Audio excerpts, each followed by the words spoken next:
Today I'm reading from The Story of Classic Crime in 100 Books by Martin Edwards. Introduction.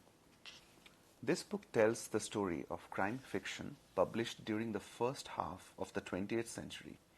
I see it as a tale of the unexpected. The diversity of this much-loved genre is breathtaking, and so much greater than many critics have suggested.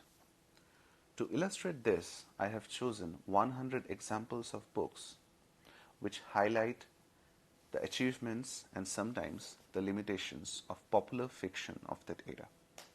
The main aim of detective stories is to entertain, but the best cast a light on human behavior and display both literary ambition and accomplishment. And there is another reason why millions of modern readers continue to appreciate classic crime fiction. Even unpretentious detective stories, written for unashamedly commercial reasons, can give us clues to the past and give us insight into a long-vanished world that, for all its imperfections, continues to fascinate. This book serves as a companion to the British Library's internationally acclaimed series of crime classics. Long-forgotten stories republished in the series have won a devoted new readership. Several titles have entered the bestseller charts, with sales outstripping those of highly acclaimed contemporary thrillers. Nostalgia for a bygone age is perhaps a factor, but it would be unwise to assume it is the main reason for the series' success in Britain, the United States, and elsewhere. That success has been as surprising and gratifying as any of the plot twists that make the stories so delightful to read. So, how we define crime classics? The term has been adopted several times over the years by publishers who have sought to bring old mysteries back to life, but until recently few of the ventures lasted long or gained much attention. Fashion counts in publishing, as in other walks of life, and a pleasing spin-off from the success of the British Library's crime classics has been that other publishers have followed the library's lead. So readers now find scores of vintage detective stories that were previously difficult to find and even harder to afford once traced. In truth, crime classics is, like a vintage crime, a broad term allowing a great deal of latitude. A convenient label is not a guarantee of literary quality or even that the puzzle in the story is markedly original. But for a book to merit the description of a crime classic, it should surely offer the reader something of value over and above the fact that it was written in the distant past and may have languished in obscurity for decades.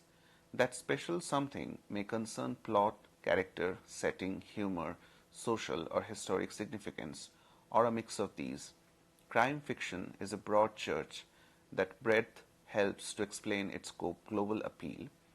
Here, I have defined a classic crime book as a novel or story collection published between 1901 and 1950, which seems to me to remain of particular interest. For whatever reason, to present-day lovers of detective fiction, the British Library's series spans a slightly longer time frame, but for the present purposes it makes sense to concentrate on the first half of the last century.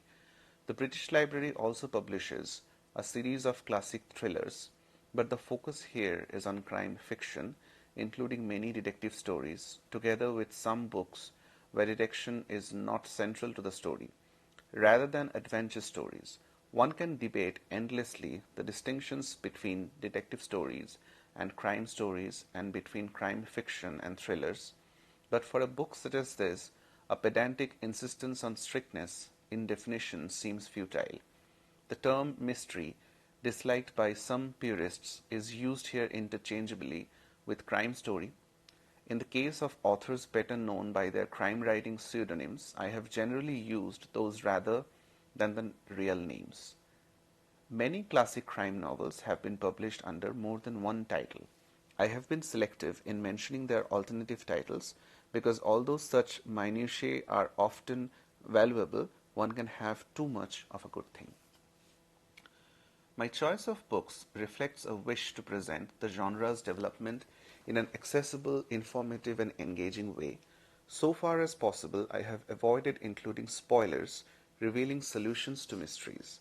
Michael Ince, a learned academic as well as a renowned detective novelist, argued in a review for the London Review of Books in May 1983 that systematically to conceal the core of a story is surely to hamstring effective critical discussion. I am not wholly convinced, but in any event suspect that most readers, like me, prefer not to have their surprises anticipated. My emphasis is on topics as well. I hope appeal to readers with no more than a casual interest in the older detective stories. Although I have not written this book primarily with the most widely read connoisseurs of the genre in mind, I hope that even they will find books and trivia with which they are unfamiliar. People who enjoy classic crime fiction love making new discoveries, and one of my priorities has been to help them to indulge in some happy hunting. I have not attempted to list the best books of the period, nor is this even a selection of all my own favorites, which would certainly include more titles by Agatha Christie and novels such as Dorothy L. Sayers' Murder Must Advertise, Henry Wade's Lovely Magdalen, Robert Blair's The Ingenious Mr. Stone, and many others. The clue to this book is in its title, the aim to tell a story. My account of the genre's development over the space of 50 years is highly selective. It could not be otherwise in a book of this length. This is not an encyclopedia. One would need much more space to explore every aspect of this fascinating branch of fiction throughout the course of one of the most turbulent half centuries in the history of the world. But I hope that my references to scores of the other books in the chapter introductions will encourage further investigations on the part of readers. The golden age of detective fiction is another familiar but vague concept that can be defined to suit one's purpose. Most people treat the golden age as roughly synonymous with the era between the two world wars, and I share that view. This book covers a much longer stretch of time than the Golden Age, though, and suggests ways in which keynote stories written before the First World War influenced those that followed, just as Golden Age mysteries have inspired writers in later generations, including some of today's bestsellers. This book, perhaps, with but is very different from The Golden Age of Murder, my study of the lives and work of members of the Detection Club in the 30s, published in 2015. Many of the books discussed here were written by members of the Detection Club, the world's first association of crime writers, an elite social network with a limited membership elected by secret ballot. But the Detection Club only came into existence in 1930, and some of the genre's foundation stones were laid before them. The titles chosen for detailed discussion are set in a wider context, but the book is designed so that those who prefer to do so may dip in randomly to read about specific topics, titles, or authors. This is not the first book to examine 50 or 100 noteworthy crime novels, but it offers more contextual background to the chosen titles than its predecessors. Jacques Barzon and Wendell Hurtig Taylor gathered together their introductions to the books described in A Book of Prefaces to 50 Classics of Crime Fiction, 1900 to 50, published in 1976.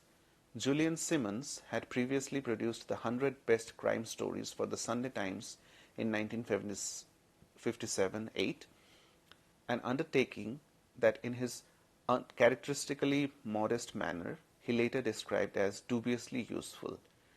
Undeterred by Simon's reservations, almost 40 years later, his friend and successor as president of the Detection Club, H.R.F. Keating, published Crime and Mystery, the 100 Best Books.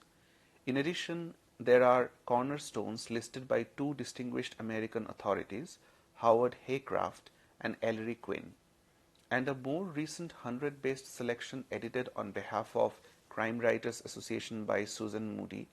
In the internet age, the list of lists is endless.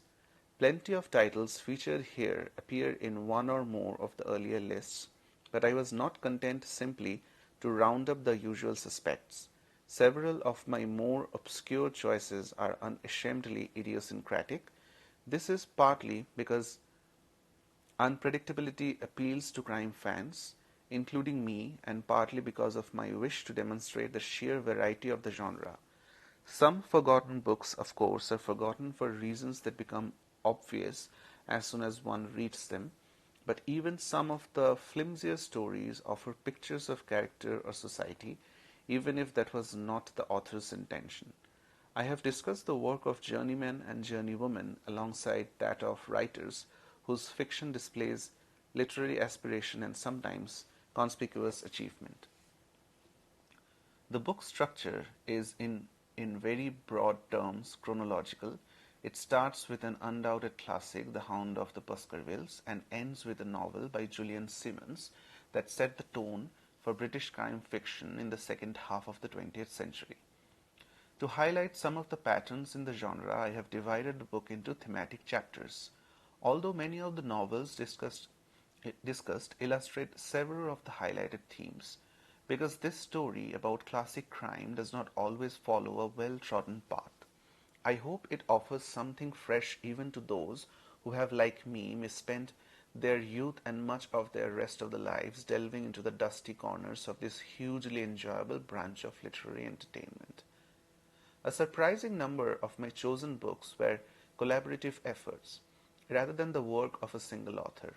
Similarly, it is striking that although only two of the books selected from the years before 1920 were written by women, female authors wrote or co-wrote a much higher proportion of novels during the next 3 decades. While the never-ending success story of Agatha Christie is unique, she was not the only crime queen of the Golden Age. Her achievements and those of Dorothy L. Sayers, Ngaio Marsh, Marjorie Allingham and company have overshadowed those of their male contemporaries, many of whom deserve to be better known. Classic crime novels have long been popular with book collectors. A dust-jacketed first edition in good condition of most of the titles discussed here will often fetch an eye-watering sum, and all the more so if it benefits from a signature or inscription from the author. Such hard-to-find copies may be out of the reach for most readers, but it is a source of delight to the British Library, and to me that titles in the crime classics series so attractively packaged and themselves now being widely collected.